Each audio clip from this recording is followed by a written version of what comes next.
रहता था। उसके 4 बेटे थे जो हमेशा आपस में लड़ते झगड़ते रहते थे। किसान ने उन्हें समझाने की बहुत कोशिश की मगर बेसूर। तो उसने अपने चारों बेटों को बुलाया और कहा कि लकड़ियों का एक गट्ठा ले आओ। वो एक गट्ठा ले आए।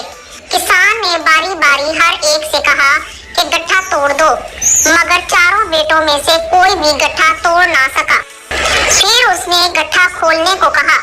गट्ठा खोला गया। किसान ने सबको एक एक लकड़ी तोड़ने को कहा। सबने एक एक करके तमाम लकड़ियां तोड़ दी।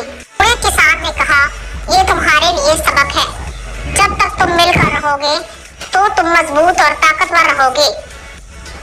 अगर तुम लड़ाई झगड़ा करके अलग हो गए तो लोग तुम्हें नाइत्तेफाकी की वजह से बर्बाद कर देंगे। इस कहानी से ये नतीजा निकलता है कि इत्तेफाक में बरकत है।